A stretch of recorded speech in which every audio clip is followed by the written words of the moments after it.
Thank you వెడమబొజ్జు గారు, అంటే మీ అభిప్రాయాన్ని చెప్పినందుకు. మొత్తానికైతే స్పీకర్ అనర్హతకు సంబంధించిన ఎమ్మెల్యేల ఫిరాయింపు విషయంలో 5 ఎమ్మెల్యేలు వీళ్లకు వ్యతిరేకంగా కేపీ వివేకానంద, పల్ల రాజేశ్వరరెడ్డి, చింతా ప్రభాకర్, కల్వకుంట్ల సంజయ్, ఈ 5 ఎమ్మెల్యేలకు సంబంధించి అరకెపూడి గాంధీ, తెల్ల వెంకట్రావు, బండ్ల కృష్ణమోహన్ రెడ్డి, గూడెం మైపాల్ రెడ్డి, ప్రకాష్ గౌడ్, వీళ్ళ 5 పైన బీఆర్ఎస్ ఎమ్మెల్యేలు 5 పిటిషన్లు వేశారు.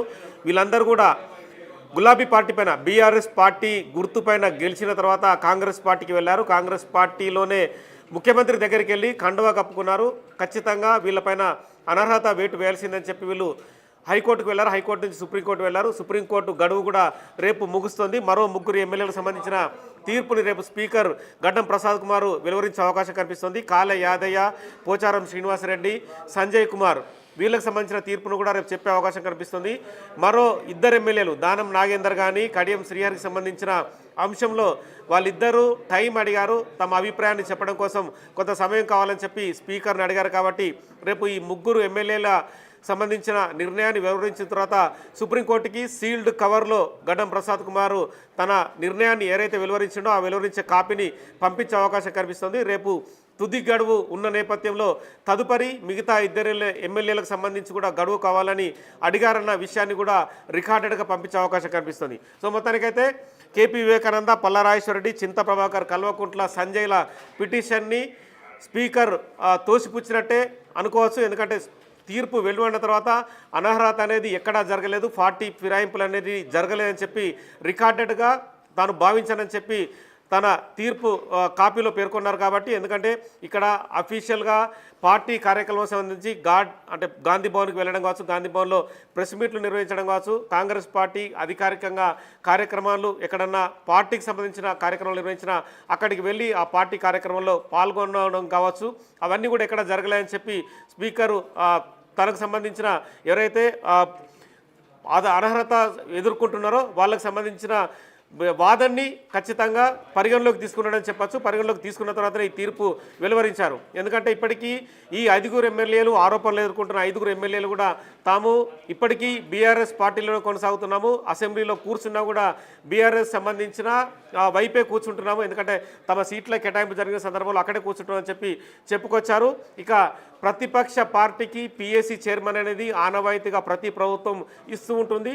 పిఎస్సి చైర్మన్ని కూడా ప్రతిపక్ష పార్టీ హోదాలోనే తనకు వచ్చిందని చెప్పి అరకెపూడి గాంధీ తన వాదనను కూడా స్పీకర్ ముందుంచారు. ఇలా మిగతా తెల్ల వెంకట్రావు కానీ, బండ్ల కృష్ణమోహన్ రెడ్డి కానీ, గూడెం మైపాల్ రెడ్డి, ప్రకాష్ గౌడ్ సేమ్ ఇదే అభిప్రాయాన్ని, అంటే పార్టీకి సంబంధించిన కార్యక్రమాల్లో పాల్గొనలేదు, నియోజకవర్గ అభివృద్ధి కోసమే ముఖ్యమంత్రిని కలిశాము, ఇప్పటికీ కంటిన్యూగా ముఖ్యమంత్రిని కలవడం అంటే ఖచ్చితంగా నియోజకవర్గంలో నిధులు రావాల్సి ఉంటుంది, నియోజకవర్గంలో డెవలప్మెంట్ జరగాల్సి ఉంటుంది, తమ ప్రజలు తమ సమస్యల్ని తీర్చాలని చెప్పి అడుగుతారు. కాబట్టి ఖచ్చితంగా ముఖ్యమంత్రిని తాము కలుస్తూనే ఉంటామని చెప్పి చెప్పుకొచ్చారు. సో మొత్తానికైతే అనర్హత వేటుకు సంబంధించి మాత్రం సంచలనమైన నిర్ణయాన్ని స్పీకర్ గడ్డం ప్రసాద్ కుమార్ ఎమ్మెల్యేలు వారిని సస్పెండ్ చేయాలంటూ సో ఇన్ని రోజులు పోరాడుతూ వచ్చింది. అయితే ఇప్పటికే 3 దఫాలుగా కూడా స్పీకర్ అయితే ఎమ్మెల్యేలందరినీ కూడా విచారణ జరిపారు. సో అయితే ఈ రోజు ప్రధానంగా 5 ఎమ్మెల్యేలు సంబంధించి కూడా ఈ రోజైతే విచారణ చేశారు.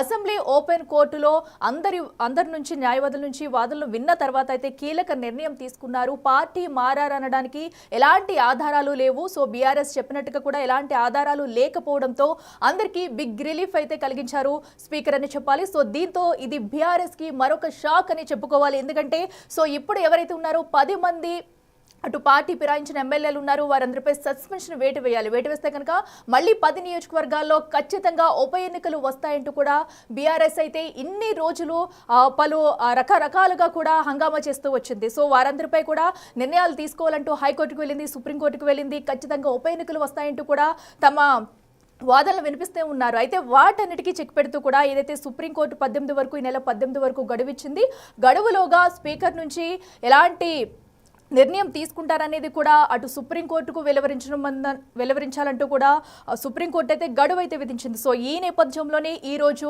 5 ఎమ్మెల్యేలకి సంబంధించి కూడా స్పీకర్ గడ్డం ప్రసాద్ అయితే కీలక నిర్ణయం తీసుకున్నారు. పార్టీ ఎమ్మెల్యేలందరికీ కూడా క్లీన్ చీట్ ఇస్తూ కీలక నిర్ణయం అయితే తీసుకున్నారని చెప్పాలి. ఈ నిర్ణయం కాస్త బీఆర్ఎస్ కి మరొక షాక్ అని చెప్పాలి. సో ఎందుకంటే ఎమ్మెల్యేలు ముందు నుంచి చెప్పుకుంటూ వస్తున్నారు, మేము పార్టీ మారలేదు, కేవలం పార్టీ ప్రయోజనాల కోసం ఏదైతే అభివృద్ధి కోసమే అటు కలవడం జరిగింది కాంగ్రెస్ నేతలంటూ చెప్పుకుంటూ వస్తున్నా కూడా బీఆర్ఎస్ కావాలని నానా హంగామా చేసిందని చెప్పాలి. సో దీనికి సంబంధించి ఇన్ని రోజులు 3 దఫాలుగా కూడా కొంతమంది విచారణ చేస్తూ వచ్చారు గడ్డం ప్రసాద్ అయితే. సో ఈ రోజైతే కీలక తీర్పు వెలువరించారు. మరొక ముగ్గురిని రేపు విచారించి వారికి సంబంధించి కూడా విచారణ చేసి వారిపై కూడా తీర్పు ఇచ్చే అవకాశం కనిపిస్తుంది. సో యాజ్ యూజువల్ గా చూసుకున్నట్టయితే ఈ రోజు వచ్చిన తీర్పే రేపు కూడా వచ్చే ఛాన్సెస్ అయితే ఎక్కువగా ఉన్నాయి. సో ఎందుకంటే ఇప్పటి వరకు కూడా పార్టీ మారినట్టు ఎలాంటి ఆధారాలు లేవు. అటు బీఆర్ఎస్ ఆరోపణలు చేసినట్టు కూడా ఎక్కడ సరైన ఆధారాలు లేకపోవడంతో ఈ రోజైతే 5గురికి కూడా బిగ్ రిలీఫ్ కలిగించింది. రేపు విచారణ చేయబోయే 3 ఎమ్మెల్యేలకు కూడా యాజ్ యూజువల్ గా సేమ్ తీర్పు వచ్చే ఛాన్స్ ఉంది. అయితే మరొకరు ఇద్దరు పరిస్థితి ఏంటనేది కడియం శ్రీహరి కానివ్వండి, దానం నాగేందర్ వారిద్దరు పరిస్థితి ఏంటనేది కూడా మరికొన్ని రోజుల్లో తేల్చనుంది. ఎందుకంటే వారు ఇప్పటికే సమయం కావాలంటూ స్పీకర్కి వివరించారు. నోటీసులు పంపించినా కూడా మాకు కొంత సమయం కావాలంటూ వారిద్దరూ కోరడంతో కూడా గడ్డం స్పీకర్ అయితే సో దానికి సానుకూలంగా స్పందించారు. ఈ రోజైతే ఈ 5గురికి ఇచ్చిన తీర్పు అయితే సంచలనంగా మారిందని చెప్పుకోవాలి. సో ఇప్పుడు బీఆర్ఎస్ పార్టీ మరి దీనిపై ఏం చెప్పబోతుంది? ఇప్పుడు ఈ 5గురు ఎమ్మెల్యేలు యాజ్ యూజువల్గా బీఆర్ఎస్లో కొనసాగిల్సిందే. సో ఎందుకంటే అటు పార్టీ మీటింగ్స్కి వెళ్ళినా ఎక్కడికి వెళ్ళినా కూడా అసెంబ్లీకి వెళ్ళినా కూడా మేము మాకు కేటాయించిన సీట్లలోనే మేము కూర్చుంటున్నామంటూ 5గురు ఎమ్మెల్యేలు కూడా చెప్పుకుంటూ వస్తున్నారు. ఎవరైతే ఇంకా మిగతా 3 ఉన్నారో వారు కూడా. సో అయినప్పటికీ కూడా బీఆర్ఎస్ వారిని సస్పెండ్ చేయాలంటూ పట్టుదలతో రెచ్చగొట్టే ప్రయత్నం అయితే చేస్తుంది. సో ఎట్టకేలకు ఈ రోజైతే తుది తీర్పు వెలువరించారు. సో అయితే ఈ రోజు ఎలాంటి ఆధారాలను పరిగణలోకి తీసుకుని తీర్పు ఇచ్చారో మొత్తం వాటన్నిటిని కూడా ఒక సీల్డ్ కవర్లో ప్యాక్ చేసి మొత్తం అన్నింటినీ సుప్రీంకోర్టుకు అయితే సమర్పించాల్సి ఉంది. సో 18వ తారీఖున అయితే సుప్రీంకోర్టుకు సమర్పిస్తారు. మరి దీనిపై 19వ తారీఖున మరొకసారి సుప్రీంకోర్టు అయితే విచారణ జరిపి వాదోపవాదనలు విన్న తర్వాత సుప్రీంకోర్టు ఏం చెప్తుందనేది కూడా చూడాలి.